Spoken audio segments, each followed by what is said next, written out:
Thank you so much for being with us. He's been with the Bulls as an ambassador of goodwill. He represents it through functions throughout Chicago, just like this one. So, without further ado, please welcome Bob Buttery Love.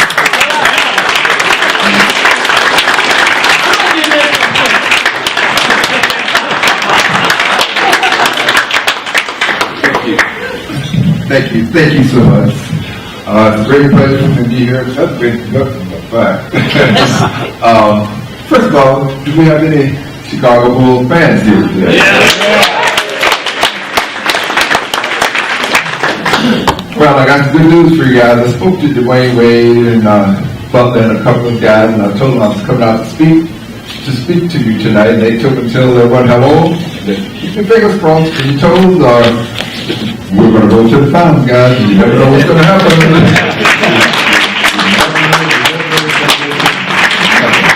I just want to give you one of the people some good news about some money here. You want some money? This money, guys, let me tell you. Actually, Chicago Bulls for some money, boy. They got a lot of. They got a lot of money. They got a lot of money in trouble there. Oh, well, you can tell them I sent you. All right. As I go across the country, ladies and gentlemen, I speak to over 200,000 kids each and every year, all across the country. And in Chicago alone, I speak to over 100 students each and every year.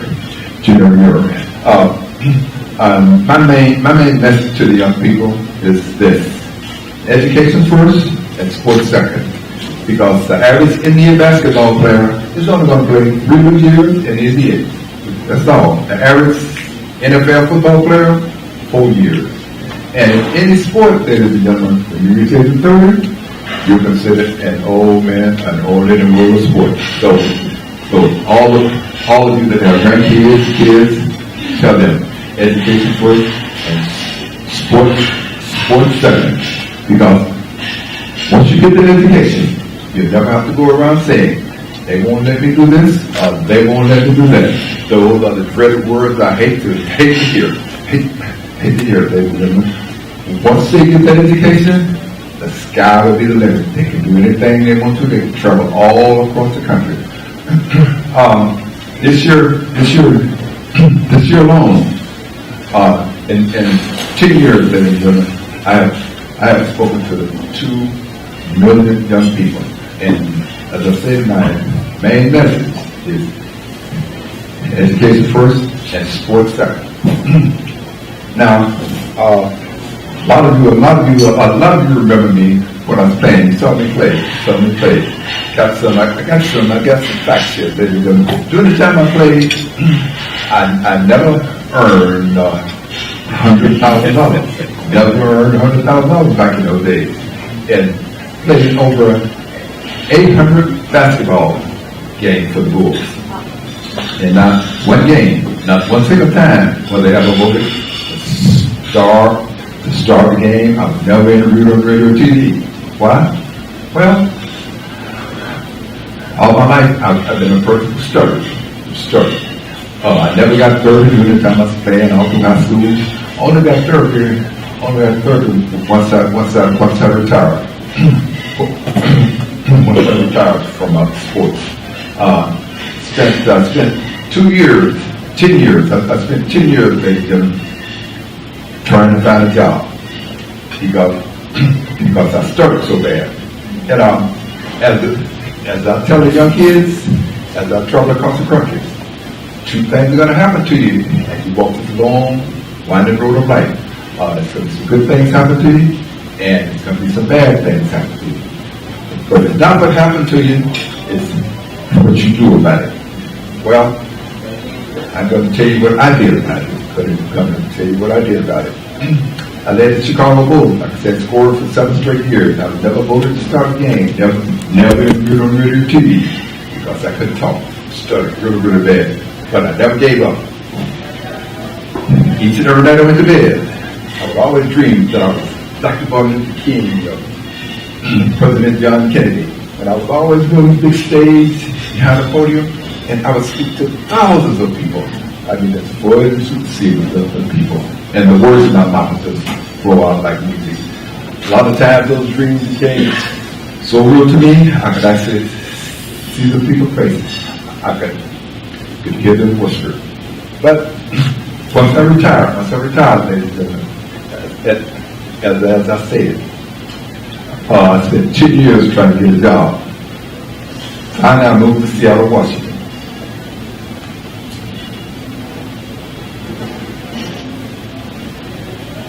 Got a job. Excuse me. I got a job with a company called Nordstrom. They offered me a job, but some tables, washing dishes for $8.95 an hour. And let me tell you, some of the most embarrassing, humiliating days and weeks and months in my life. A lot of times, a lot of people come to the restaurant, see me, dust the table, wash the dishes, take them in the back, and I can always hear people talk about it. Wow, man, that's Bob Love, and the guy used to be a great basketball player. Look at him now. What a shame. Watch the dishes, what's the table, what a shame. But guys, I paid no attention to that. But I did it. Became the best post boy, the best dishwasher in the world, because I was going to let what anybody said stop, keep me from reaching my goal. Finally, one of the owners of the company told me, said, Bob, we know that you're doing a great job, son. I'd like to help you advance in the company, but the only way that you can do it, you got to improve the speech. And I'm willing to pay for your therapy. If you're willing to take the time, I'll do it. Guys, when he told me that, I tell you, felt like the weight of the world dropped off my shoulders. I started therapy some years ago, and I advanced, and I advanced up in the company, and there was a big article in the newspaper one year. They were having an all-star game in Seattle. The article read on the sports pages, Bob Love learns to talk. And it just so happened that a representative of the Chicago Bulls was there. And he called me the next day, said, Bob, we'd like you to come out to Chicago. And I work as Director of Community Affairs for the Chicago Bulls. And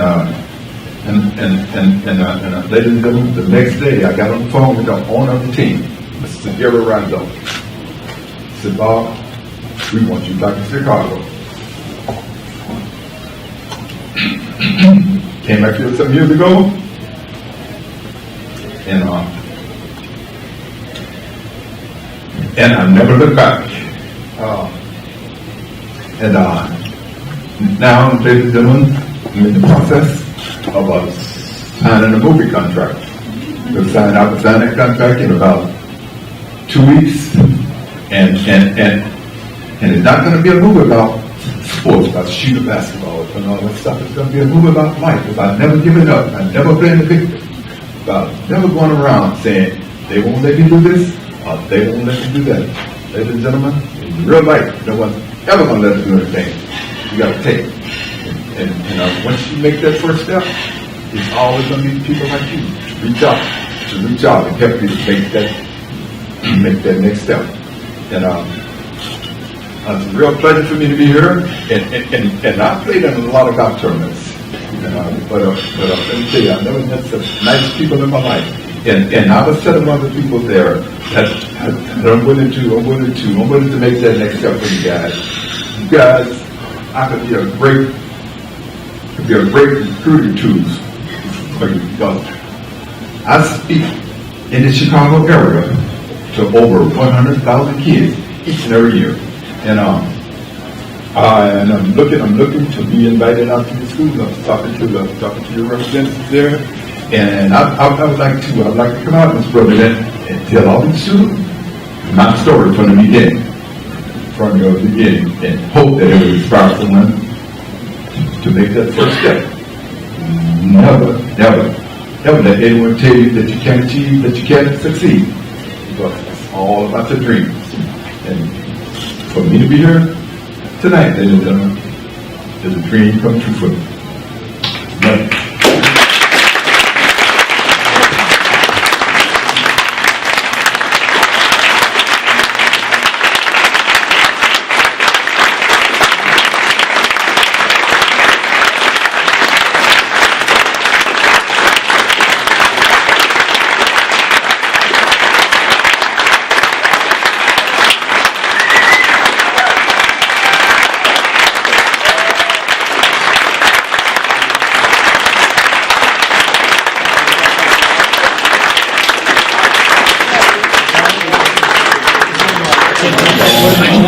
Thank you.